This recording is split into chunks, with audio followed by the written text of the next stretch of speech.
Gara tapha Manchester United fi akkasuma Tottenham itti haa darbinu abbe morkiin kunis baay'ee hawwataa ture.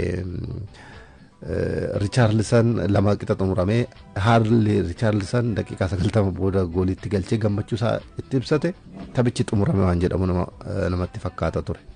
Lama qixa kan xumurame Manchester United dursaate kan ture daqiiqaa 32 faaratti Brian Mbeumo galchuudhaan dursa qabachiisan booda jijjiiramee kan seene Matthias Tel akkasumas sa'aatiin indilee xumuramee daqiiqaa dabalataa kenname qisaasee kennameen 91 faaratti Richarlison goolii galchuudhaan Tottenham qabxii 3 waan fudhate fakkaatee kan ture sana booda garuu daqiiqaa 96 faaratti rukutaa rogaarraa kubbaa Bruno Fernandes dhiitee Matthias Deliitiin goolii galchuudhaan taphni kun lama qixaan kan xumuramee taphni kun bifa lama qaba inni kaasu kan inni boqonnaa dura Manchester United gama hundaanuu Tottenham irratti olaantummaa kan fudhate kubbaa to'achuudhaan caalmaa taphaa fudhachuudhaan akkasumas kubbaa gargoolitti yaaluudhaan Manchester United fooyyedha kan ture.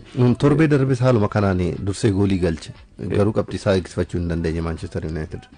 Manchester United keessattuu rakkoo isaanii guddaan tapha Brighton yeroo injifatu kan mul'ate goolii 2-0dhaan kilabiin dursaa ture goolii 3-2 yeroo injifatu dhibboo akkasii keessa seenuu qabaamoo jedhamaati kan ture ammas fooyyeensi tokko jira Manchester United keessatti wantoota sirreessuu qaban keessaa inni tokko garuu qabxii eegsifatan sana goolii galchanii yeroo dursan sana qabxii eegsifachuu irratti hojjechuu akka qaban kan agarsiisudha boqonnaa dura gama kanaan fooyyedha kan ture boqonnaa deebii garuu Tottenham gama hundaanuu olaantummaa sana deeffateetti kan ture goolii galchuudhaanis dursaati kan ture garuu boodarra taphni kun qixaan kan xumurame wantoota akka qabxiitti tapha kaleessaatiin akka gaariitti ka'uu danda'an keessaa gama Manchester United Brian Mbeumo walitti aansee kilaba kanaaf goolii galchaate kan jiru taphataa murteessaa ta'uu isaas kan itti agarsiisedha.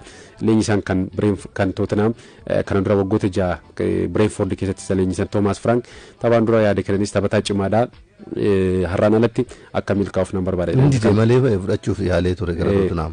Innis Manchester United mallatteessuu waan barbaadee fi har'aan alatti akka milkaa'uuf nan barbaada kan isaan turan garuu kaleessas taphataa kanaaf milkaa'eera taphataa murteessaa United ta'uusaa kan itti mirkaneesse kan alatti Amad Diallo filannoo taphattootaatiin kaleessa gara fuulduraa siqee kan inni taphatee gama kanaanis taphachuu akka danda'u osoo jennu bakka kanarratti kan taphataan kun itti mijatu kaleessas kubbaa goolii galte kan Brian Mbeumo haalli inni qilleensa dabarsee kenneef olaanaadha kan ture kanatti garuu goolii gaa Manchester United laamans boqonnaa deebii naannoo taphichi eegalee jalqaba irratti dogoggora hojjeteetti kan ture boqonnaa deebii garuu Manchester United akka mo'atanni qabxii tokko argatee akka ba'u kan inni gargaare keessattuu kubbaa Romero jalaa deebisee kubbaa goolii ta'uu danda'an walitti aansee daqiiqaa 3 keessatti taphattoota Tottenham jalaa lama kan jalaa deebisee gooleegaan kilaba tokkoof hagam murteessaa akka ta'e gooleegaa kanarraa hubachuun salphaadha inni kaasuu kan dandeenyudha.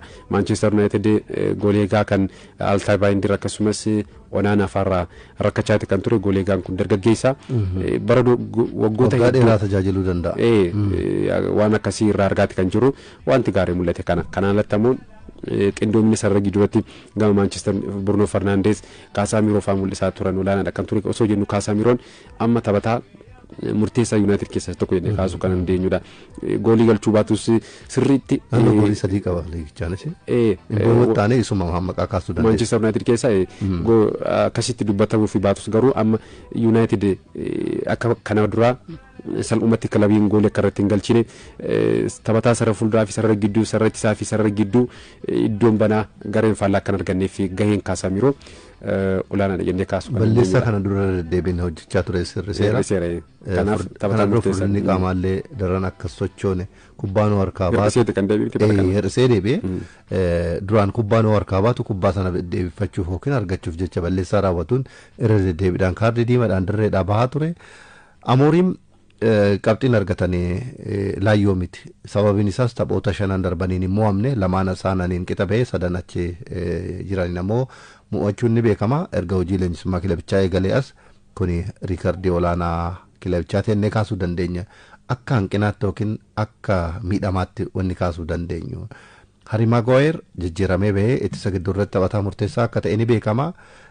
Kanaan alatti Sheshkonis daqiiqaa 58 irratti jijjiiramee seenee daqiiqaa 88 irratti miidhamee darree ba'e. maal jechuu dandeenya. Hir'uudhaan taphatanii goolii galchanii yoo xiqqaate naannoo daqiiqaa 8tiif taphattoota hir'uudhaan United kan taphate. Keessattuu kubbaa Manchester United ittiin goolii galchuu danda'udha. Taphataan kun kan ofiin miidheettee kaasuu kan dandeessudha. Kubbaa goolii ta'uu danda'u erga argatee booda akkaataan inni dhaabbannaan isaa goolii galchuudhaaf akkaataan ittiin murtoo fudhate sun sirrii miti jennee kaasuu kan dandeenyudha. Taphataa Tottenham qaamaan cover godhee kubbaa sana akka hin tuqne gochuudhaan miila isaa bitaatiin goolii galchuu osoo danda'u inni garuu miila isaa mirgaatiin galchuudhaaf sochii ni taasisuun taphataan Tottenham salphumatti kubbaa sana akka buufatu kan taasise tarii murtoo isaa sirrii miti jennee kaasuu kan dandeenyudha. Xiinxaltoonni kubbaa miilaallee nu caala warri sirriitti kubbaa miilaa kana irratti gadi fageenyaan xiinxalan sirrii kan taane kan isaan kaasan akkaataan dhaabbannaan isaa kubbaan inni miila isaa bitaatiin rukuchuu irra ture qaama isaatiin taphataa Tottenham itti cufee daandii itti cufee kubbaa sana osoo dhiite goolii galchuu danda'a jedhamaatti kan ture garuu sana osoo hin godhin kilabichas gatii kaffalchiisee ofiis dirreedhaa baheera. Miidhamni isaas yaaddeessaa akka ta'e leenjisichis taphaan booda dubbataniiru. haa ta'u sa'aatii keenyatu goolabame kana ol silaa dhimmoota dabalataa irratti waan hedduu kaasuu dandeenya garuu qabxii kaleessa galmaa'anii biroo kaasnee haa xumurru Chelsean goolii 3-0 Wolves yoo mo'atu Malagusto Joao Pedro fi Pedro Neto gooliiwwan injifannoo galchaniiru. Alejandro Garnacho ammoo goolii 2 mijeessee kenneera. Murkiin Everton Fulham injifannoo Everton 2-0 xumurame. West Ham 3-2 Burnley injifateera. Arrasitti fufa dorgommichi. Aston Villa Bournemouth waliin, Brentford Newcastle United, Crystal Palace Brighton waliin, akkasuma Nottingham Forest Leeds United waliin sa'aatii wal fakkaataa 11tti morkatu. Taphni cimaan torbee kana Etihad Manchester City Liverpool waliin sa'aatii 1 fi daqiiqaa 30 eegaluun waliin morkatu. Marii keenya sumarrataa goolamnu abbee sponsorri waltajjii marii ispoortii baankii daldala Itoophiyaa akkasuma Itiyoo Telekoomii wal duraa duubaan ergaan isaanii simbira gaa gama keenyaan xumureerra nagaan oola. Burjaajessitoota irraa of eegaa teeknooloojii jireenya guyyuu keessan fooyyessuuf kalaqaman fayyadamuun namoota saamichaa fi burjaajii raawwatan irraa of eeggadhaa. Baankii irraati jechuun bilbila isinii bilbilaa nagahee sobaa agarsiisaa liinkii balaa qabu yookaan hin mirkanoofne erguun carraa hojii uumna badhaasa injifattaniirtu jechaa toora moosaajii baankii miidiyaa hawaasaa sobaatinii fi kan kana fakkaataniin burjaajessitoota maamiloota keenya saamichaaf saaxilan irraa of eegaa. Baankiin keenya bilbila bilbilee appilikeeshiniin akkasirrattu fooyya'u yookiin tajaajila kamiifuu gara appilikeeshinii baankichaatti akka gurtan kan hin gaafanne waan ta'eef akkasumas baankiin keenya toora miidiyaa hawaasaa isa sirriitiin ala tajaajilli badhaasa yookiin koomishiniin kamuu akka hin jirre isin beeksisa deebii akka hin deebisneef isin hubachiisna. Yaalii burjaajessuu akka kanaa buufata poolisii dhiyoo keessanii yookiin toora bilbila bilisaa poolisii federaalaa 991 irratti eeruu kennaa. Galatoomaa. Baankii Daldala Itoophiyaa. Baankii yoomiyyuu itti hobdattan.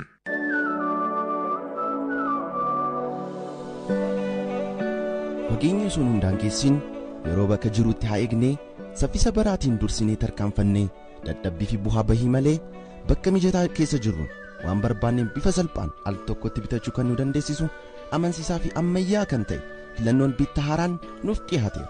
Zaman Gabiyaa fedhii keessan hundaa bakka tokkotti qabatee dhiyaateera. Bittaan salphaa ta'eera. Supperaappii Teeleebirrii irratti kan argamu Zaman Gabiyaatiin waan barbaaddan bitadhaa. Yeroo fi humna qusadhaa. Zaman Gabiyaa bakka bittaa ammayyaa Itoophiyaa. Itiyoo Telekoom fi Teeleebirriidhaan kan dhiyaate.